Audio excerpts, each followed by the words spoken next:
Crypto currency investment के तौर पर इतनी तेजी से पॉपुलर हुई है, ये किसी से छिपा नहीं है।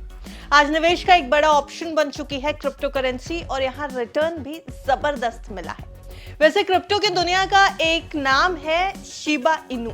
ये वो क्रिप्टो करेंसी है जो इन दिनों हर किसी की जुबान पर है। क्यों? क्योंकि इसका बर्न रेट आसमान छू रहा है और शिप कम्युनिटी में जोश की सुनामी आ गई है। तो आज के इस वीडियो में चलिए समझते हैं कि क्या होता है बर्न रेट, क्यों हो रही है शिबा इनू की इतनी चर्चा और इसका शिबा इनू की कीमत पर आखिर क्रिप्टो की दुनिया में क्या असर पड़ रहा है। नमस्कार, आप देख रहे हैं बिस्तक, मैं हूं आपके साथ अरुणिमा चतुर्वेदी। सबसे पहला सवाल, शिबा इनू का बर्न रेट क्यों चर्चा में है? दरअसल शिप बर्न के ताजा डेटा के मुताबिक पिछले 24 घंटे में शिबा इनू के बर्न रेट में 2753% का गजब उछाल आया। यानी 64 लाख से ज्यादा शिप टोकन को सर्कुलेशन से हमेशा के लिए अलविदा कह दिया गया। और रुकिए, पिछले 7 दिनों में 13 करोड़ से ज्यादा टोकन नष्ट किए गए, जो 360% की बढ़ोतरी दिखा रहा है। ये बर्निंग शिबा इनू की कम्युनिटी और इसके इकोसिस्टम की एप्लीकेशंस के दम पर हो रही है। शिप ट्रांजैक्शंस का कुछ हिस्सा ऑटोमेटिकली डेड वॉलेट्स में जाता है, जिससे टोकन की सप्लाई धीरे धीरे अब कम हो रही है। इस पूरी कहानी को बेहतर तरीके से समझने के लिए यह समझना जरूरी है कि क्रिप्टो बर्निंग आखिर क्या होती है। आसान भाषा में बर्निंग का मतलब है टोकन को हमेशा के लिए गायब कर देना। इन्हें एक खास वॉलेट, जिसे बर्न एड्रेस कहते हैं, इसमें भेज दिया जाता है। इस वॉलेट की चाबी किसी के पास नहीं है, यानी टोकन वापस नहीं आ सकते। इसे आप टोकन को जलाने की तरह समझ सकते हैं। एक बार वो बर्न हो गया तो अब वो वापस नहीं लाया जा सकता।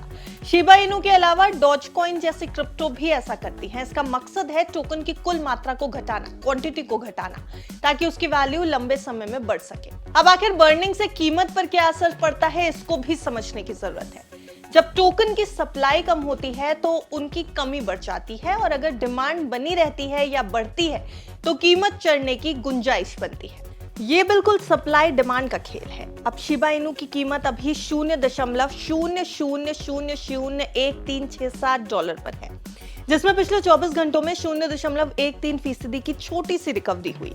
लेकिन इस हफ्ते की शुरुआत में शिप को थोड़ा झटका जरूर लगा था। 21 जुलाई को 0.00001598 पर रुकावट आई और कीमत $0.00001299 तक लुढ़क गई। फिर भी शिब इचिमोकू क्लाउड के ऊपर है, जो एक पॉजिटिव सिग्नल है। लेकिन RSI 50 पर है, यानी अभी भी कीमत स्थिर की जा सकती है। वैसे अब आपको बर्निंग का खेल तो समझ में आ गया, लेकिन ये भी जान लीजिए कि ये बर्निंग फायदे के साथ साथ नुकसान का भी खासा जोखिम लेकर आती है। अगर आप अपने टोकन बर्निंग के लिए देते हैं तो वो हमेशा के लिए चले जाते हैं, यानी उनकी वैल्यू खो सकती है। लेकिन अगर बर्निंग से शिप की कीमत बढ़ती है तो लंबे समय में फायदा हो सकता है। मगर ध्यान रखिएगा, क्रिप्टो मार्केट में उतार चढ़ाव बहुत है। अगर डिमांड नहीं बढ़ी या मार्केट डाउन रहा तो बर्निंग का फायदा कम होगा।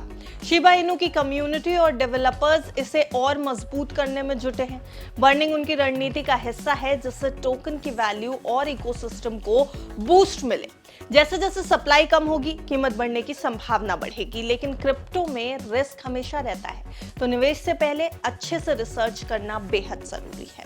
हालांकि बिस्तक आपको सलाह यही देगा कि अगर आपको किसी भी तरीके का निवेश करना है, चाहे वो किसी तरीके की मार्केट में हो, किसी और एसेट में हो, या फिर क्रिप्टो इंडस्ट्री में ही क्यों ना हो, आपको अपने फाइनेंशियल एडवाइजर की राय जरूर लेनी चाहिए।